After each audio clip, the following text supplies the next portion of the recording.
Yeah, so now I'm on the slatted floor here now, and I'm looking at some of the goats up here, and I'm looking at their condition. I have looked at some of the poo, and you know, I don't see any underlying issues.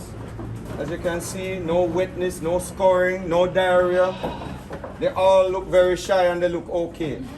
So I know that I'm not having any problems with just mangoes, and they have not dropped off of condition. So now is a drought period for me because I don't have the hay.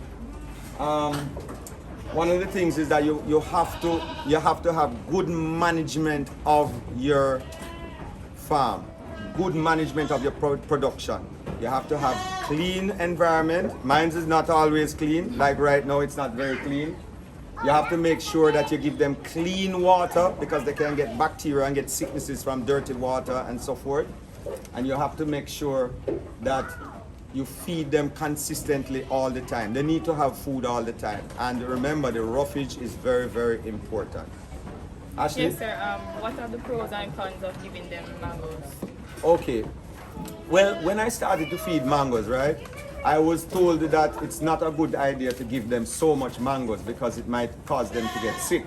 So I did it, I introduced them to it slowly and keep introducing it and keep increasing it. So I've been doing it for a number of years now. The advantages, I get the mango free. Nice. I just collect it all over from everywhere and I feed them. It cut down on my feed cost. I don't have to give my animals bag feed as much anymore. My bag feed is almost cut. Mangoes are high in energy. It also has some amount of fiber in it. Because why I know that the fiber content is probably okay, I'm not a vet and I'm also not a nutritionist. I just rear my animals and I do tests on them all the time and observation. So what I did, Ashley, I feed them now on a lot of mangoes and I watch the poo, Ashley. That's why the poo is so important to watch, because this is what tells you everything. The poo is the telltale of everything that you are doing in your animals. If they are sick, if the poo is not looking over-like and hard, and if it's too dry, if it's too wet, if it looks like grape, all those things are telltale signs of what is happening. So I watch the poo and I know that it seems to me that they are getting enough fiber from the mangoes. Probably the skin probably have some fiber in there and so forth. And as you know, the mango juice, the sugar, the energy, all of that is here because you know what? Milk production. When I am feeding mangoes, I notice that the animals produce a lot of milk, an enormous amount of milk. The kids can hardly manage the milk when I'm feeding mangoes. And I also have a problem with weaning off the animals in mango time because the mothers are producing so much milk. So if I really want to wean off, I have to practice drying off. And one of the ways of drying off is to not give them mango, just give them grass alone for a period of time and dry them off. That's probably the easiest way to do it. But as long as they are getting this mango, drying off is very hard.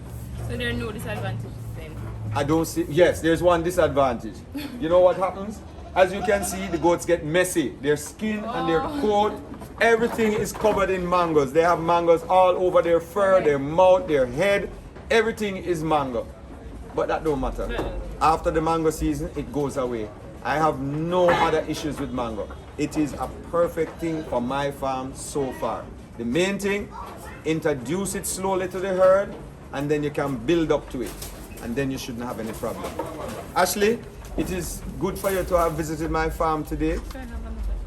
You have another question? Go ahead. So I was asking, what's the inspiration? Seeing that you're a father, you're an entrepreneur, you're a businessman, I mean, you have a lot of different, what should I say, roles, responsibilities. What gave you the push, the motive to do this? To do farming? I'm a Kingstonian, born Kingstonian. But what people don't realize that a lot of people in Kingston are farming and doing goat rearing. In this area alone, you probably have about, right where I am, there's about maybe 5 to 10 goat farms right in this area in Kingston, near halfway through.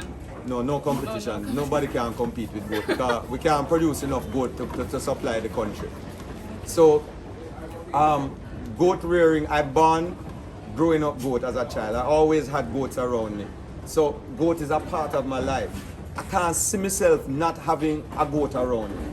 And I'm trying to bring that to my children because I want them to to have that same experience with the animals that I had as a child. I had goats and chicken and duck and birds and pigeon and a lot of different animals I have around me when I was a child. So this is where the love is of it.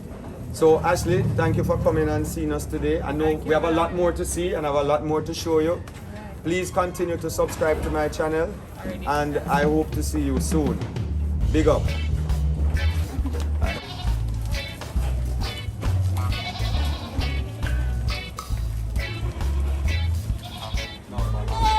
The mother must come up back. Yeah.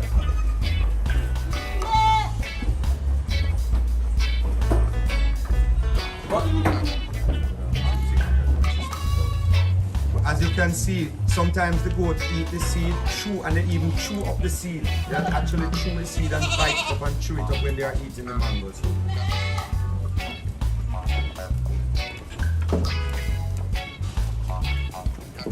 They eat everything.